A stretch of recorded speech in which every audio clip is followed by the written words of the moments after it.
Hey guys, I wanted to talk about some of the mental and emotional barriers that really held me back in my recovery journey. And it took me quite a while to not only identify them, but also find a way around them as well.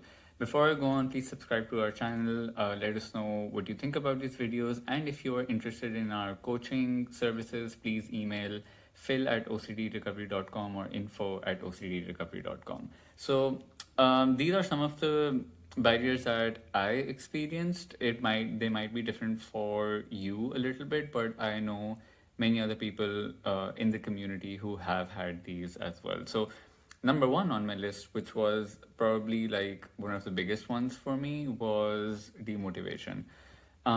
It was something that I felt like I could not overcome. I did not know how to overcome it. It felt so permanent, and I had just this complete disinterest in not just doing recovery work, but life at large as well. Um, Going out to get some dessert, demotivated. Going out to a bookstore just to browse some books, demotivated. Going to the bank to submit some money, demotivated. Going to like the shop nearby to get something printed or photocopied, demotivated. Even something as straightforward as going to the kitchen to get myself a glass of water, demotivated. And part of the demotivation was a lot to do with also because I had to do tons of compulsions to even get to that point of doing the task itself.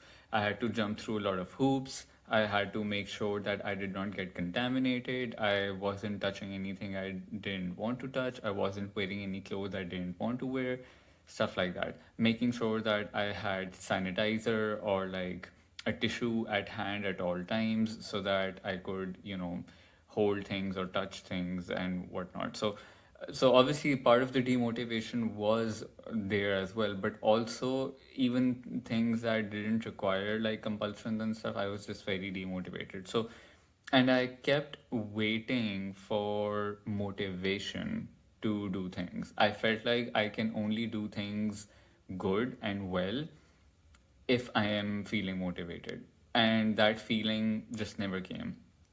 That feeling, even if there were moments of motivation, they would be very brief and very fleeting, like maybe 2 3 minutes of motivation, and it would feel like a high, and then suddenly it would disappear, and it would feel like I'm crashing again, and it would be this sinking low feeling so suddenly. So, for example, like if I wanted to, let's say, read a book for a long time, and finally I got the motivation to be like, "Ooh, okay, I have the motivation. I need to like capitalize on this feeling and start reading the book." I would start reading the book, and 3 pages later, I would suddenly feel demotivated again, and it would feel like this hollowness in me, and I would feel this downer so suddenly, and that was because I was chasing a specific kind of mindset and feeling. Which brings me to my next point, which is um, for anything, I was waiting for the perfect feelings or for positivity or like the right moment, the right frame of mind, or to feel brave enough to do things. So again, this was especially for exposures because I felt like I needed to be in a specific frame of mind and to feel prepared enough or ready enough to be able to do exposures, or I needed to feel brave enough. Like that moment where I felt like I can do this, I kept waiting for that. I kept waiting for that moment to come for me to actually proactively start doing exposures.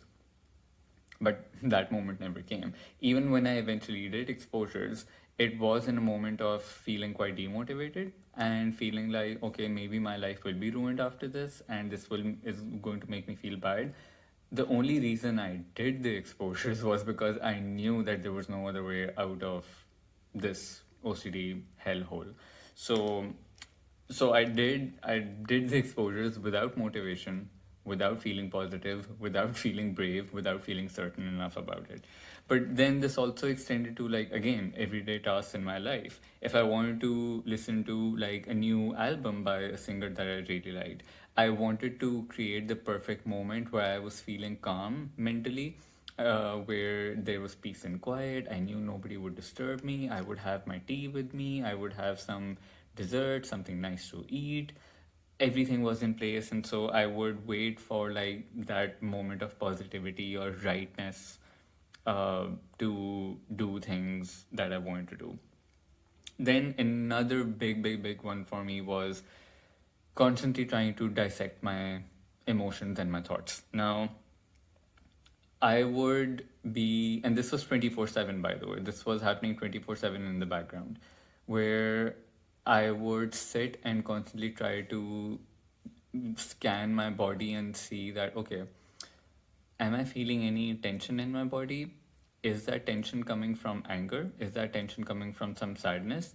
Is it linked to a past event, or is it something currently in my present life?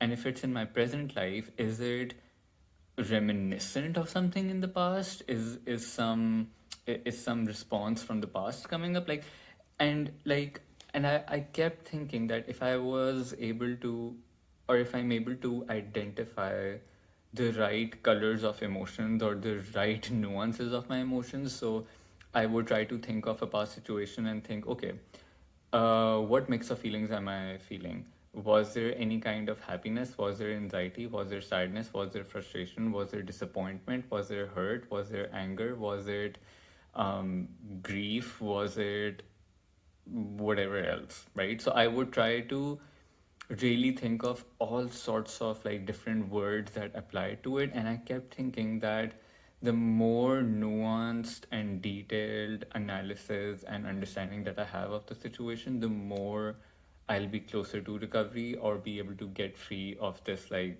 anxiety cycle. So I kept doing that every single day. Past events, present events, or even like future stuff like, oh, if this happened, how do I feel about it if I think about it? So it was that kind of mental checking constantly. And this connects to my next point. And part of the reason was why I was doing this was because I kept wanting to eradicate sadness from my life. And this was such a huge barrier for me because this was like 24/7, and I literally dedicated time from my day to to spend and mentally focus on analyzing my feelings that way. And I wanted to, because in my mind I wanted to make sure that I am on top of my own psychoanalysis, because if I am on top of things, therefore I will prevent myself from slipping into some deep despair and depression and misery in my life. So I need to constantly stay on top of things and like know what is happening and be aware of what is emotionally happening inside me. And I was deathly afraid of feeling sad. I was deathly afraid of feeling very depressing, low feelings.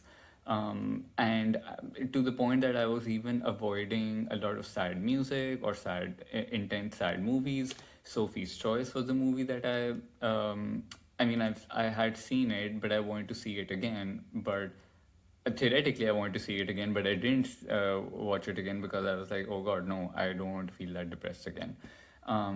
Or any other like sad movie or TV show, like Black Mirror was another one which I felt like, oh my God, I've heard such sad, depressing, harrowing things about that show. I don't want to watch that show.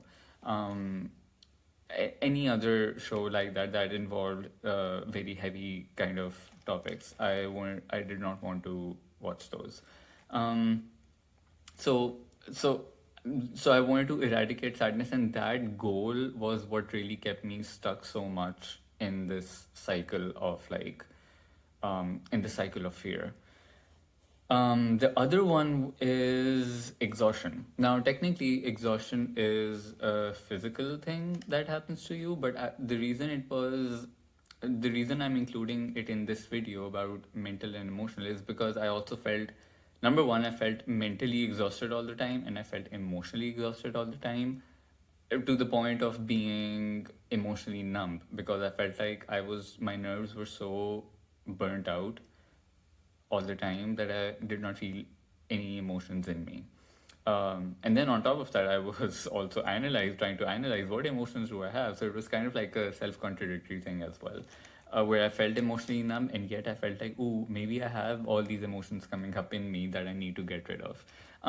But for exhaustion as well, it's also a mental barrier because you OCD sufferers, a lot of OCD sufferers see exhaustion and being tired as like a really bad thing.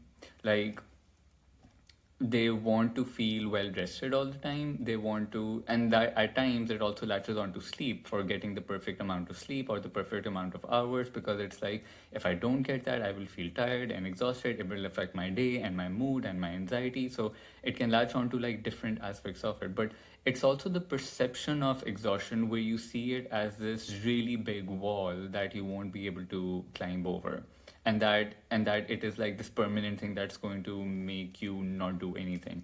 And yes, I know how heavy and how real that presence is, because part of the reason I was in bed in most of the day was I'm mentally, emotionally, and physically exhausted. I can't do this, I can't do this, I can't do that. And again, even with exposures as well, I had to do recovery work, exposures, while I felt exhausted, while I felt demotivated, while I felt like I didn't have it in me to do any of those things. That, because you have to give yourself that extra push. Any of these things do not physically stop you from actually putting in the work. I mean, yes, it makes it harder and it makes it a bit more inconvenient. It might make you slower as well, a bit, quite a bit, but you can start somewhere. You can start small and then you can start building on that. But exhaustion was also another thing that I kept like in my head, feeling like, okay, I can't do this, I can't do this because I'm exhausted. And I kept waiting to feel well rested and like, very energized as well. But with a terrible life structure and tons of avoidance, tons of compulsions, obviously I would have never been well rested. So I had to start putting in the work while I was extremely exhausted and I felt tired.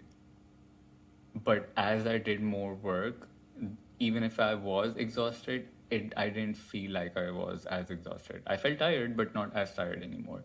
And even if I did, I didn't see it as like this really make or break kind of thing. And the last thing that I wanted to touch on was being addicted to dopamine rushes. So basically, like wanting to, like, because I felt emotionally numb and just exhausted and just tired of life and disinterested in everything and demotivated, the only thing I would like seek is some kind of dopamine rush in my life. So whether that is a song that I had loved prior to in my life, maybe listening to that to get to maybe recreate that kind of joy, or watching maybe a comedy show or something that would maybe make me smile at least, because it gives you that kind of like instant joy and humor. um, talking to someone who I know I have like good banter with, or who has a sense of humor, because I knew they would make me laugh instantly. um, I never had a porn addiction, but obviously resorting to something like that at times as well, so that you can get that instant kind of like mental high as well. um, yeah, these different things. Like a really good meal, about like some food item that would make me instantly feel good. Sleeping a lot, because I felt like that would make me feel good. So being addicted to these dopamine rushes, these comfort traps, was also something that really was a big barrier for me as well, because the more I went after it, the more I got addicted to them, and the more I just kept putting off life, tasks, everything. So yeah, I think I wanted to cover these because a lot of people go through these, and these are also not often talked about in the OCD community, because I feel like these are not, first of all, they're not identified enough, but secondly, they are also not explained enough. So I thought I would come here and talk about these. If you have any others that you, mental emotional barriers that you think are there for you, let me know. There can also be like a fear, which is again common with many people, a fear of feeling like a terrible person, which is also feels like an emotional barrier, which was for me as well. I didn't want to feel like that, so I kept doing these compulsions and avoidance behaviors as well. So let me know if you have any others that you want to add to the list, and you can write them down, and we can expand the list of what people go through. So I'll see you soon with another video. I want to cover myths, misconceptions about contamination OCD. So I'll see you over there with that. Bye.